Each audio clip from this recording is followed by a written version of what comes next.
হরে কৃষ্ণ। শ্রীমান চৈতন্য মহাপ্রভু শ্রীল রূপ গোস্বামীকে যখন শিক্ষা প্রদান করেন তখন তিনি ভক্তিলতা বীজের বিষয়ে বর্ণনা করেছিলেন। চৈতন্য চরিতামৃত মধুলীলা 19 অধ্যায়ের 151-152 নম্বর পয়েরে সেখানে বর্ণনা রয়েছে। ব্রহ্মাণ্ড ভ্রমিতে কোনো ভাগ্যবান জীব গুরু কৃষ্ণ প্রসাদে পায় ভক্তিলতা বীজ। অর্থাৎ কোন জীব যদি সৌভাগ্যক্রমে কোনো প্রামাণিক সদ্গুরু লাভ করতে পারে, সেই প্রামাণিক সদ্গুরুর মাধ্যমে কৃষ্ণের কৃপাতে তিনি ভক্তিলতা বীজ প্রাপ্ত হন। এবং যখন বীজ প্রাপ্ত হয়ে যান তখন তাকে কি মালির ভূমিকা গ্রহণ করতে হয়।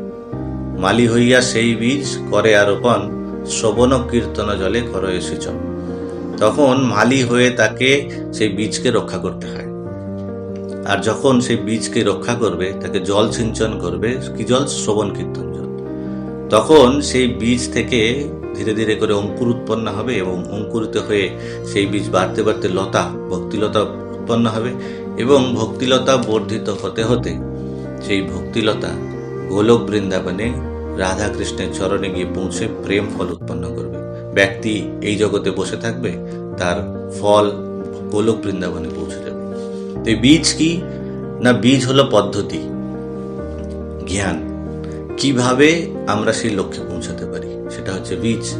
অর্থাৎ আমরা সেখান থেকে জানতে পারবো সম্বন্ধ জ্ঞান কি, আমি কে, ভগবান কে, ভৌতিক জগৎ কি, মায়া কি, ইত্যাদি ইত্যাদি।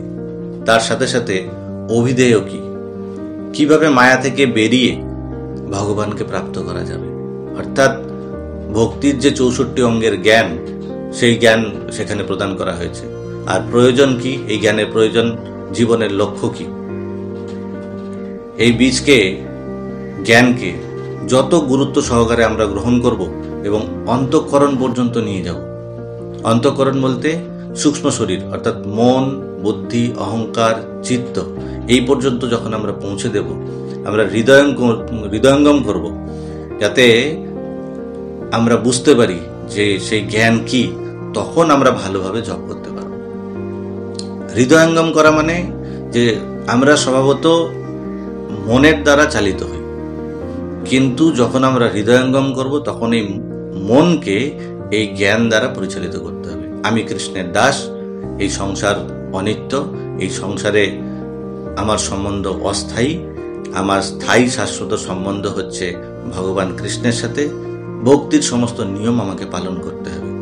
আমরা এই বীজকে যত গভীরভাবে আমাদের হৃদয়ে ধারণ করব, এই ভৌতিক সংসারের যে উত্থান পতন, ভৌতিক সংসারের বিভিন্ন ক্লেশ, তত আমাদেরকে, আমরা তার থেকে দূরে সরতে পারবো। ভৌতিক ইচ্ছার থেকে আমরা সহজে মুক্ত হতে পারবো।